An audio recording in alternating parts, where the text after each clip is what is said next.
Hello students, it's Monis Khan here और मैं आज आपको बताने चाहता हूं कि सीबीएसई ने वो फैसला ले ही लिया है जिसका हम सबको इंतजार था। देखिए, जिस तरीके से मैं देख सकता हूं कि मिनिस्ट्री ऑफ एचआरडी ने अपने ऑफिशियल स्टेटमेंट में ट्विटर के जरिए ये बताने की कोशिश करी है कि looking at the extraordinary situation prevailing in the country and the world, CBSE was advised to revise the curriculum and reduce course load for the students of class 9 to 12. इसकी वजह उन्होंने साफ रखी है कि जिस तरीके से आजकल हमारे देश में या दुनिया में ये सिचुएशन चल रही है, जिसकी वजह से ये फैसला लिया जाता है कि सीबीएसई अपना सिलेबस थोड़ा चेंज करेगा, कम करेगा। उन्होंने अपने नेक्स्ट ट्वीट में इस चीज का जिक्र करा और बताया कि considering the importance of learning achievement, it has been decide to rationalise syllabus up to 30% by retaining the core concept. Core concept means आपका बेसिक कॉन्सेप्ट रहता है जो आपका कॉम्पिटिशन एग्जाम्स में बेसिक रहता है। तो देखिए, कोर कॉन्सेप्ट्स में हमारे पास कौन कौन से कॉन्सेप्ट्स अभी भी बचे हुए हैं, देखते हैं लिस्ट में हमारे पास कौन कौन से चैप्टर्स हटा दिए हैं। और ये लिस्ट आती है आपके 12th की फिजिक्स की। तो देखिए, आप 12th की फिजिक्स को हमारे पास पहला टॉपिक जो चैप्टर 1 से है वो है electric charge and field. Electric charge and field काफी वेटेज रखता है अपने बोर्ड एग्जामिनेशन में, लेकिन उसमें से आपका एक टॉपिक हटा दिया गया है। टॉपिक इस तरीके से है, uniformly charge thin spherical shell. Bracket में फील्ड इनसाइड एंड आउटसाइड आपका दोनों तरीके से, ये एक बहुत बड़ा डेरिवेशन था इसके अंदर। Uniformly charge thin spherical shell, दोनों कंडीशंस को रिड्यूस कर दिया गया है, inside and outside. Second chapter की तरफ हम जब चलते हैं तो second chapter as it is रखा गया है, बिल्कुल उसमें कोई चेंजेस देखने को नहीं मिले हैं आपका। थर्ड चैप्टर की तरफ हम जैसे जाते हैं तो वो मिलता है हमें करंट इलेक्ट्रिसिटी। करंट इलेक्ट्रिसिटी एक काफी वेटेज वाला ही चैप्टर है ये भी। इसमें से बहुत ज्यादा चेंजेस हुए हैं, जैसे कि मैं देख सकता हूं कि आप कार्बन रेसिस्टर्स का टॉपिक हटा सकते हैं अपने कोर्सेज से। उसके बाद सेकंड टॉपिक आपके पास आता है colour code of carbon resistors, जिसमें कंबाइन था series and parallel combinations of resistors. Important topics था, ये आपके पास 10th में भी आ चुका था, बट ये 12th के सिलेबस में से इस बार हटा दिया गया है। तो स्मार्ट मूव कह सकते हैं इसको सीबीएसई की तरफ से। चैप्टर 4 हमारे पास मूविंग चार्जेस एंड मैग्नेटिज्म है। मैग्नेटिज्म में से हमारे पास साइक्लोट्रॉन का टॉपिक हटा दिया गया है। साइक्लोट्रॉन के टॉपिक के बाद हम जब चैप्टर 5 की तरफ मूव करते हैं तो ये मैग्नेटिज्म एंड मैटर आता है हमारे पास। मैग्नेटिज्म एंड मैटर में हमारे पास न्यू यूनिट आती है मैग्नेटिक की। इसमें magnetic field intensity due to a magnetic dipole bar magnet along its axis and perpendicular to its axis, torque on a magnetic dipole in a uniform magnetic field. काफी lengthy topic था ये, पर ये दो topic में combine था और ये दोनों ही टॉपिक हटा दिए गए। इसका एक डेरिवेशन भी होता है जिसको भी रिड्यूस कर दिया गया। इसके बाद आपके पास आता है para, dia and ferromagnetic substances with examples electromagnets and factors affecting their strength, permanent magnets. ये भी एक स्मार्ट मूव हो सकता है क्योंकि पैरा, डाई एंड फेरो को आप केमिस्ट्री में भी पढ़ते हैं, मतलब वहां से वो रिड्यूस नहीं हुआ है। कॉमन टॉपिक को फिजिक्स से हटा देना It was a quite smart move. Now moving on to the chapter 7, we have alternating current.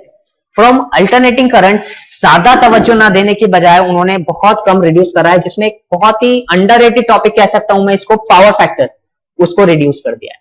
एक वॉटलेस करंट होता है आपके पास, वो भी इसमें से गायब हो चुका है, अब इसको पढ़ने की कोई जरूरत नहीं है। चलिए, फिर इसके साथ हमारे फर्स्ट बुक का लास्ट चैप्टर आता है इलेक्ट्रोमैग्नेटिक वेव्स। इलेक्ट्रोमैग्नेटिक वेव्स में से सिर्फ और सिर्फ एक ही टॉपिक खत्म हुआ है आपका, basic idea of displacement current. Important topic था, बट सीबीएसई ने इसको अनाउंस कराया कि वो अपने सिलेबस में नहीं रखना चाहता। देखिए, now we should looking for the second book, second part of physics. उसका चैप्टर फर्स्ट है ray optics and optical instruments. Ray optics ऐसा चैप्टर है जो 10th के बाद एक्सटेंड करा जाता है, जिसमें 10th का ही चैप्टर चलता है ज्यादातर, वो एक पूरा का पूरा टॉपिक उन्होंने हटा दिया। रिफ्लेक्शन ऑफ लाइट आप 10th में भी पढ़ चुके हैं, 12th में उसका एक्सटेंशन आता है और वो रिड्यूस कर देगा। रिफ्लेक्शन ऑफ लाइट में आपके पास स्फेरिकल मिरर्स नाम का टॉपिक हटा दिया गया है। मिरर फॉर्मूला आपके पास से हटा दिया गया है। एक काफी वेटेज वाला चैप्टर ये था, इजी टॉपिक था, तो ये डिसअपॉइंटमेंट का मसला हो सकता है आपके पास। इसके बाद हम जब मूव करते हैं स्कैटरिंग ऑफ लाइट पर, scattering of light blue colour of sky and reddish appearance of the sun at sunrise and sunset means refraction में से ही आता है। रिफ्रैक्शन का एक टॉपिक है स्कैटरिंग ऑफ लाइट। ये भी आपके पास कॉमन टॉपिक था। सीबीएसई बहुत स्मार्ट मूव खेल रहा है, उसने वही चैप्टर्स को, टॉपिक्स को ज्यादातर रिमूव करने की कोशिश करी है जो आपके पास पहले आ चुका है और वो 12th में एक्सटेंड करता है, बट वो उसको एक्सटेंशन नहीं चाहता और उसको उसने रिड्यूस कर दिया है। इसका अभी खत्म नहीं होता है चैप्टर 9, धीरज रखिए, क्योंकि रिजॉल्विंग पावर ऑफ माइक्रोस्कोप जो बहुत ही इंपॉर्टेंट माना जाता है कंपटीशन पॉइंट ऑफ व्यू से। आईआईटी मेंस में आप इसके क्वेश्चंस देख सकते हैं, नीट में आप इसके क्वेश्चन देख सकते हैं। And astronomical telescope, polarisation, plane polarised, Brewster's law, uses of plane polarised light and polarised, ये सारे टॉपिक्स इसमें से हट चुके हैं। अब देखते हैं चैप्टर 10। तो भैया चैप्टर 10 को देखने की जरूरत नहीं है क्योंकि सेम रखा हुआ है, बिल्कुल एज इट इज ही, जैसे चैप्टर 10 है वैसे ही रखा गया है।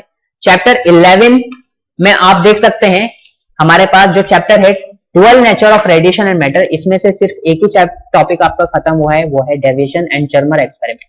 वैसे ये प्रैक्टिकल का होता है लेकिन इसमें से थ्योरेटिकल पोर्शन भी आता है, वो अब आपको पढ़ने की कोई जरूरत नहीं है। अब हम चैप्टर 12 की तरफ चलते हैं। चैप्टर 12 में भी कोई चेंजेस नहीं है भैया, देख लीजिए चैप्टर 12 में भी कोई चेंजेस नहीं है। चैप्टर 12 एक इंपॉर्टेंट चैप्टर था बट उसमें भी कोई चेंज। अब देखते हैं चैप्टर 13 को। चैप्टर 13 में न्यूक्लियाई चैप्टर में से आपके पास हट चुका है radioactivity, alpha beta and gamma particles, rays and their properties. ये भी एक स्मार्ट मूव है क्योंकि ये सब चीजें भी आपके पास केमिस्ट्री में इतनी डिटेलिंग में नहीं आती हैं, बट ये बेसिक कॉन्सेप्ट केमिस्ट्री के हैं। Radio active decay low, half life and mean life, it also part of the chemistry. तो बाइंडिंग एनर्जी पर nucleation and it's variation with mass number, ये एक बहुत ही इंपॉर्टेंट टॉपिक है जिसको सीबीएसई ने रिड्यूस कर दिया।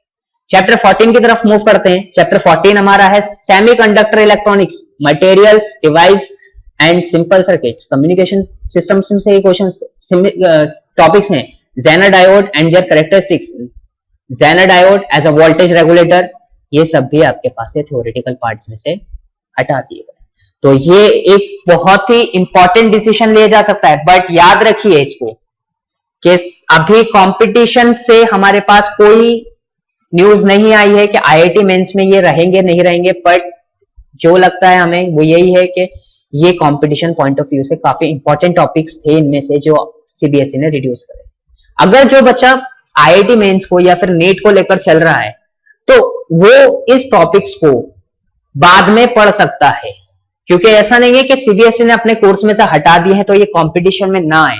आप इसको बोर्ड अप्रोच की तरफ से देखेंगे तो आप इसको जरूर बाकायदा आप इसको हटा सकते हैं, बट जो बच्चे कंपटीशन की तरफ देख रहे हैं, जो कंपटीशन में जाना चाहते हैं, उनको ये टॉपिक्स पढ़ने पड़ेंगे। बाद में ही पढ़ सकते हैं, कोई दिक्कत नहीं है, बट उनको ये पढ़ने पड़ेंगे। तो चलिए अगली बार बात होगी 11th क्लास की।